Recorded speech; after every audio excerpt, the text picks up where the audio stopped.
Crow explains that although Lafia raised her hand, she did not say much during the meeting. Lafia is touched that Crow noticed her actions so closely.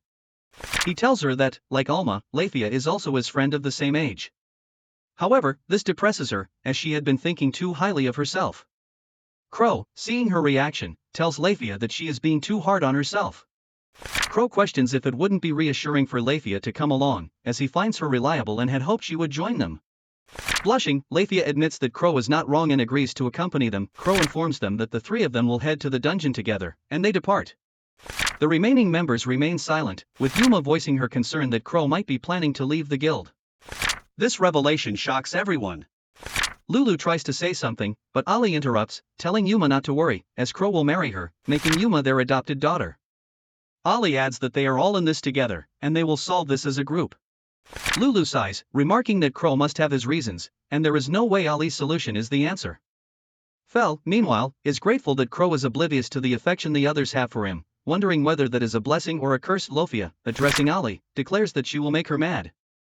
In a cold tone, Horace warns Lofia not to lead Crow down a path of indecency.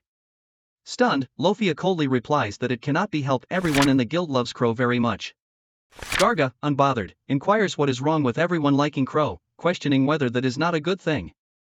Ali retorts that Garga simply cannot understand, and she tells him to be quiet.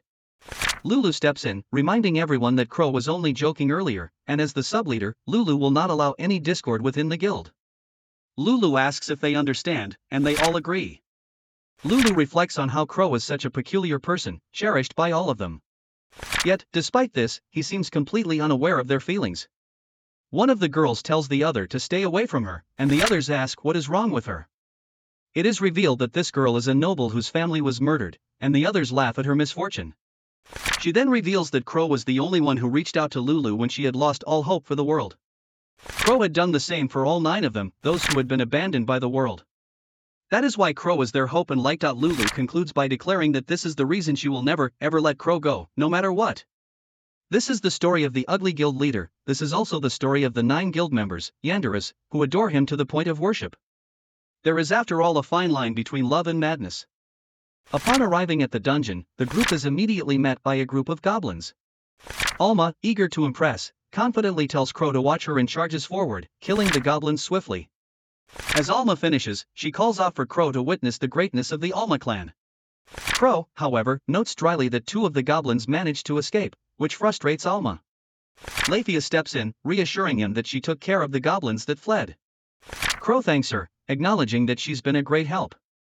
Lafia, with a smile, tells him to leave the task to her. She'll kill every bit of garbage and every disgusting thing in the dungeon. Crow, slightly unsettled, silently thanks her again. Alma, meanwhile, looks at him with a cute, expectant face. Crow asks her what she wants. In an icy tone, Alma questions why Crow didn't praise her for her efforts. Alma accuses him of always treating her like a joke, as if he's constantly making fun of her. Alma demands that Crow pat her head, claiming that words alone aren't enough to soothe her and make her feel appreciated. Crow, baffled by her instability, tells Alma that he doesn't want to. Then, Lafia chimes in, demanding if he could pat her head as well. Crow, exasperated, reminds them that they're in the middle of a dungeon, and perhaps now isn't the best time for head patting. But seeing their hopeful expressions, Crow sighs and relents, offering to pat both their heads. Alma and Lafia light up with happiness. Suddenly, a scream pierces the air. It's a woman's scream. Alarmed, the trio hurries to investigate. Crow quickly finds the source, a terrified girl, her eyes wide with fear as she desperately calls out for help. She asks him for help and tells that her companions are also under attack. Crow steps forward, calm yet reassuring. Crow tells the girl that everything will be fine and urges her to calm down. Crow explains that they are adventurers who responded to the guild's request and promises to take her back to town safely. The girl, visibly relieved, clings to his hand, thanking him profusely. She asks if it's really true, and Crow confirms it, adding that he has 2 reliable companions with him. She breathes a sigh of relief, convinced that she will be saved now. But before Crow can say anything further, Alma steps forward with cold fury in her eyes. Without hesitation, she drives her spear through the girl. Alma glares, her voice icy as she declares that the girl should never have touched him with her dirty hands. Alma asks the girl mockingly if she actually thinks she will help her, finding it utterly absurd. Alma adds how dare she interrupt their enjoyable moment. The girl, frightened, inquires what Alma is talking about, but Alma doesn't respond and moves forward, ready to finish her off. Crow quickly steps in, stopping Alma. She looks at him with confusion, but Crow reminds her that he has told her repeatedly not to kill targets randomly. Crow says sternly that they are adventurers, not murderers. Crow then turns to the girl, apologizing, revealing that he had deliberately fallen into her trap in hopes of solving things peacefully. Crow questions if she regularly hunts adventurers in this manner and then accuses her of being a member of the notorious antisocial guild, Wild Hunter, and she is a goblin tamer. The girl, now furious, yells at Crow, calling him a bastard for deceiving her. She drinks a potion and taunts them, saying that even if they capture her, it won't stop the shinobi. As she speaks, goblins begin to surround them, leaving Crow stunned. Alma expresses her disgust and she tells them to surrender, claiming that she has hundreds of goblin troops within the dungeon. She threatens to kill them, take their treasures, and use their corpses as fertilizer for the goblins. Suddenly, Lafia appears, wielding her dual holy swords, Excalibur, and swiftly dispatches the surrounding goblins. The tamer stands dumbfounded as Lafia sneers, calling it absolutely disgusting and demanding that the tamer die. Panicked, the goblin tamer orders her goblins not to be afraid and commands them to charge. Alma steps forward, her spear, Gungnir, piercing through them with ease. The goblin tamer watches in horror, unable to comprehend how her strongest goblins are being slaughtered. She finally notices the weapons Excalibur and Gungnir and recognizes them as top-tier equipment from the mythology class. She exclaims in disbelief, how do ordinary adventurers like them possess such legendary weapons? A Crow steps in, revealing that he created those weapons. A Crow explains that his unique ability, Create, was granted to him by the goddess when he died. It allows him to bring anything from his imagination to life. With the knowledge Crow has from games and manga, he can craft rare, artifact-level equipment in this world. The goblin tamer stammers in shock, calling his ability far more unfair than her goblins. Crow, unfazed, tells her it would be better if she simply surrendered. As Crow says this, he creates another weapon. The tamer, cursing under her breath, watches intently, wondering what kind of powerful weapon it will be this time. Crow conjures a black sword, and she stands dumbfounded. As she notices the aura surrounding the weapon, a wicked smile forms on her face. She now believes she has found Crow's weakness. Although Crow has the ability to forge overpowered weapons, he cannot wield them himself.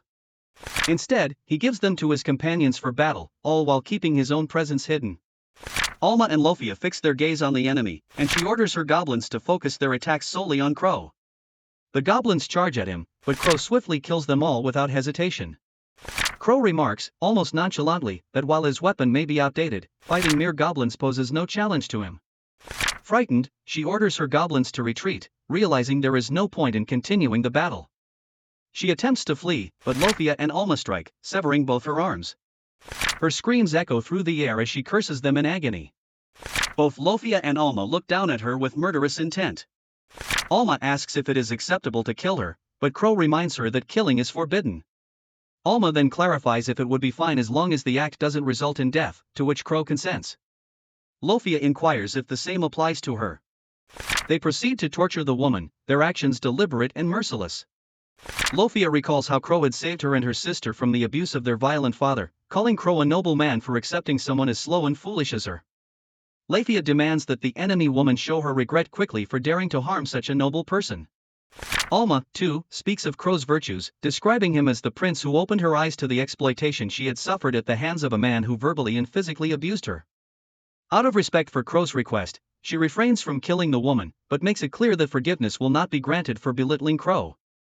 Both Alma and Lofia laugh madly as they continue their cruelty. After some time, they finish, their expressions now content. Alma remarks how satisfying it was to stab her, and Lofia agrees, pleased with how they have forced the woman to repent for hurting Crow. Crow, observing the scene, glances at the body bag. Though the quest is technically complete, he reflects on the troubling nature of the guild. Crow acknowledges that the real problem lies with him. He is the only one who has sustained injury during the mission, thus lowering the guild's overall performance.